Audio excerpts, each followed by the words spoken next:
بسم اللہ الرحمن الرحیم الرفع والتکمیل فی الجرح والتعدیل، اس کا سبق نمبر آج ہم 3 پڑھنے لگے ہیں۔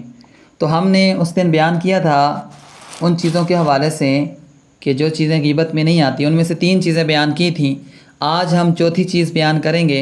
عبارت پڑھتے ہیں، پھر مفہوم بیان کرتے ہیں، پھر ترجمہ کرتے ہیں۔ الرابع، چوتھی چیز، یعنی چوتھا جہاں پر غیبت نہیں ہوتی، یعنی جہاں پر بات کرنے سے، کسی کا عیب بیان کرنے سے غیبت نہیں ہوتی، تو وہ چوتھی چیز کیا ہے؟ تحذیر المؤمنین من الشر ونصیحتہم ومن ھذا الباب۔ کہتے ہیں کہ مومنین کو بچانا، ایمان والوں کو بچانا کسی کے شر سے۔ مثال کے طور پہ ایک بندہ شری ہے، فساد پھیلانے والا ہے۔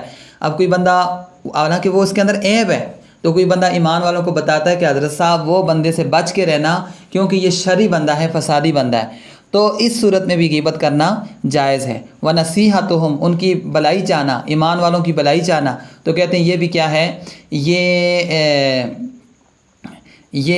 یہ بھی جائز ہے۔ تحذیر المؤمنین من الشر ونصیحتہم، کہ مومنین کو بچانا شر سے اور ان کو نصیحت کرنا، یہ چوتھی سیرت ہے جس میں غیبت جائز ہے۔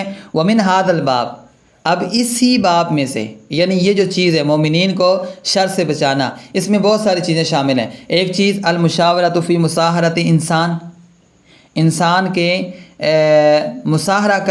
مصاہرے میں مشورہ کرنا۔ مثال کے طور پہ کوئی انسان کسی کو سسر بنانا لگا ہے، کسی جگہ سے رشتہ لینے لگا ہے، تو اب رشتہ لینے کے لیے اگر وہ بندہ کسی سے پوچھتا ہے کہ حضرت صاحب وہ کیسے لوگ ہیں، میرا سسر کیسا ہے یا وہ لوگ کیسے ہیں، تو حضرت صاحب آگے سے بتاتے ہیں کہ حضرت صاحب وہ بندہ ٹھیک نہیں ہے۔ اب یہ مشورہ لیا اس سے اور اس نے کہا کہ بندہ ٹھیک نہیں، اپنی بیٹی وہاں پہ نہ دینا یا وہاں سے رشتہ نہ کرنا، تو یہ اب کہتے ہیں غیبت میں نہیں آتا، کیونکہ یہ ایک بندے کو دوسرے کے شر سے بچانا ہے۔ تو المشاورۃ، مشاورت کرنا، فی مصاہرۃ انسان کے رشتہ داری قائم کرنے میں، او مشارکتی ہی، یا اس کی شرکت کرنے میں، بھائی فلاں کے ساتھ میں شرکت کا کاروبار کر سکتا ہوں، یعنی بندہ کیسا ہے، تو آگے سے بندہ کہے کہ حضرت صاحب وہ بندہ ٹھیک نہیں، تو بندہ اس سے بچ جائے گا، تو یہ بھی جائز ہے۔ او ایدائیہ، اس کے پاس میں امانت رکھ سکتا ہوں یا نہیں، اگر بتائے تو اچھا، نہیں تو نہ رکھے، اچھا۔ او معاملاتہ، اس کے ساتھ معاملہ کرنا چاہیے نہیں، او غیر ذالک، یا اس کے علاوہ اور چیزیں۔ تو لہٰذا ان چیزوں کو کرتے ہوئے اگر کوئی بندہ کسی سے پوچھے حضرت صاحب وہ فلاں بندہ کیسا ہے، آگے سے جواب میں کہا جائے کہ وہ بندہ ٹھیک نہیں ہے، تو یہ غیبت میں شمار نہیں ہوگا، یہ بلکہ کیا ہوگا؟ تحذیر المؤمنین من الشر، کہ شر سے مومن کو بچانا ہوگا۔ اچھا، ومن ہو، اور اسی میں سے ہے، یعنی مومنین کو شر سے بچانا، اسی میں سے کیا ہے؟ جرح الشہود عند القاضی، قاضی کے پاس گواہوں پر جرح کرنا۔ اب گواہ پیش ہوئے کہ فلاں نے گواہی دی کسی کے خلاف، تو اب ایک اور بندہ آ کے کہتا ہے حضرت صاحب اس کا تو کردار ایسا ہے، یہ تو جھوٹ بولتا ہے، تو اب گواہ کے بارے میں بتانا کہ حضرت صاحب یہ بندہ ٹھیک نہیں، اور اس کی برائی بتانا، حالانکہ عیب ہے لیکن یہ جائز ہے، کیونکہ اس میں کیا ہے؟ تحذیر المؤمنین من الشر، کہ مومنین کو شر سے بچانا ہے۔ وجرح روات الحدیث، اسی میں سے کیا ہے؟ وجرح روات الحدیث، حدیث کی راویوں پر جرح کرنا۔ کوئی بندہ حدیث بیان کر رہا ہے تو اس پہ جرح کرنا، حضرت صاحب یہ جو بندہ ہے یہ بندہ ٹھیک ہے یا غلط ہے، تو راوی کے بارے میں بتانا کہ یہ غلط بندہ ہے، تاکہ اس سے حدیث لینے کے معاملے میں احتیاط کی جائے، تو کہتے ہیں یہ بھی کیا ہے؟ تحذیر المؤمنین من الشر کے اندر داخل ہے۔ اچھا، وہو جائز، اور یہ راویوں پر جرح کرنا، حدیث کے جو راوی ہیں اس پر جرح کرنا، کہتے ہیں یہ جائز ہے، بالاجماع، اس پر اجماع ہے، بل واجب للحاجت، بلکہ ضرورت کی وقت یہ واجب ہے، حاجت کے لیے یہ واجب ہے۔ ومن ہو، اور اسی سے ایک مسئلہ ہے، مسئلہ بھی بتا دیا، یعنی تحذیر المؤمنین من الشر، اسی میں سے ایک مسئلہ کیا ہے؟ ما اذا رأى متفققا يتردد الى مبتع او فاسق ياخذ عنه العلم، کہ جب کوئی بندہ دیکھے کسی فقیہ کو، کسی فقہ حاصل کرنے والے کو، کہ اس کا آنا جانا ہے، یتردد کا مطلب ہے آنا جانا ہے، کس کے پاس؟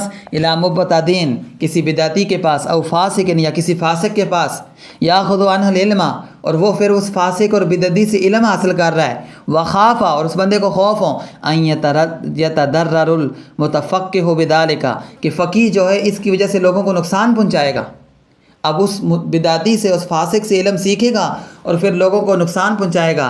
فَنَصَحَهُ بِبَيَانِ حَالِهِ، تو کہتے ہیں کہ وہ اس کی حالت کو بیان کر دے، اس کی حالت کو بیان کر دے بشرط، اس شرط کے ساتھ ان یقصد النصح، کہ اس کا قصد صرف اور صرف بلائی ہو، یعنی اس کا ارادہ وہ اس کی حالت کو بیان کرے، اس فقیر کی حالت کو لوگوں کے سامنے بیان کرے، لیکن اس کی نیت صرف اور صرف کیا ہو؟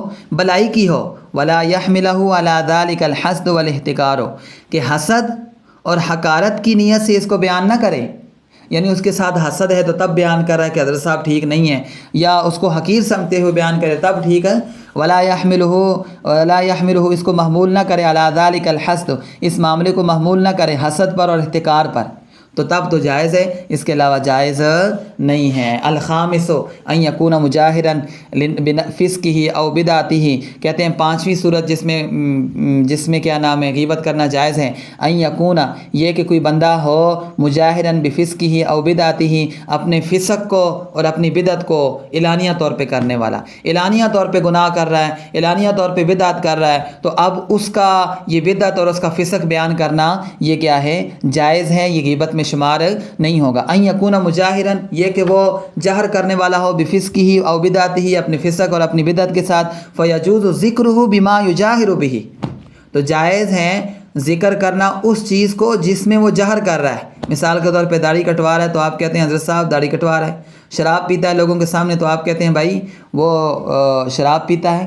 ہاں، اب اس کے اندر دو طرح کے کام ہیں نا، ایک وہ چھپ چھپ کے کرتا ہے، تو جو چھپ چھپ کے کر رہا ہے وہ آپ بیان نہیں کر سکتے، جو وہ جہری طور پہ کر رہا ہے لوگوں کے سامنے بیان کر رہا ہے، فیجوز ہو پس جائز ہے ذکر کرنا بما یجاہر بہ، جس کو وہ جہر کرتا ہے، دون غیرہ من العیوب، نہ کہ اس کے اور عیوب میں سے، نہ کہ اس کے جو پوشیدہ عیوب ہیں ان کو بیان نہیں کرنا، جس باتوں کو وہ جہرن کر رہا ہے وہ جہرن باتیں بیان کرنا یہ جائز ہے۔ نمبر 6 الصادق والتعریف، الصادق والتعریف، تعریف کا مطلب یہ ہے کہ پہچان، کسی بندے کی پہچان ہی کسی ایسے لقب سے ہو، کسی عیب والے سے، تو اس کو اس لقب کے ساتھ پکارنا یہ جائز ہے۔ التعریف کان یکون الرجل معروفا بوصف یدل علی عیب، کہ بندہ ہو معروف اور مشہور ایسے وصف کے ساتھ جو کہ کسی عیب پر دلالت کر رہا ہو، کل آمش، جیسا کہ آمش کا مطلب ہوتا ہے کمزور نگاہ والا، تو امام آمش اس بات پہ اسی نام سے مشہور تھے۔ اب یہ ایک عیب ہے لیکن یہ وصف ہے جس سے وہ مشہور ہیں۔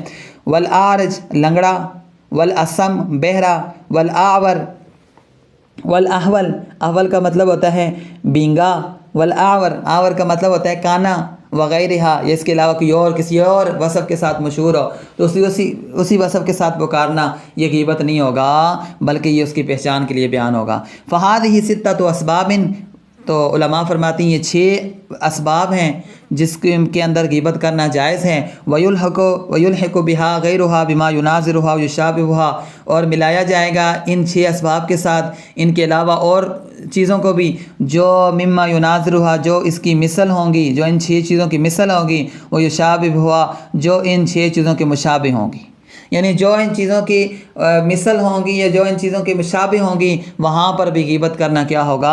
جائز ہوگا۔ وَدَلَائِلُهَا فِي كُتُبِ الْحَدِيثِ مَشْهُورَةٌ، اس کے دلائل احادیث کی کتابوں میں بہت زیادہ مشہور ہیں۔ وفی کتب الفن مستورۃ، اور فن کی کتابوں میں بھی اس کے دلائل لکھے گئے ہیں۔ اللہ پاک ہم سب کو عمل کی توفیق عطا فرمائے۔ یہ جو 6 چیزیں ہیں، 6 صورتیں ہیں جس میں غیبت کرنا جائز ہے، ہم نے وہ پہلا ایقاز بیان کیا ہے۔ انشاءاللہ کل ہم جو ہے ایقاز نمبر 2 بیان کریں گے، فی حدود الجرح الجائز،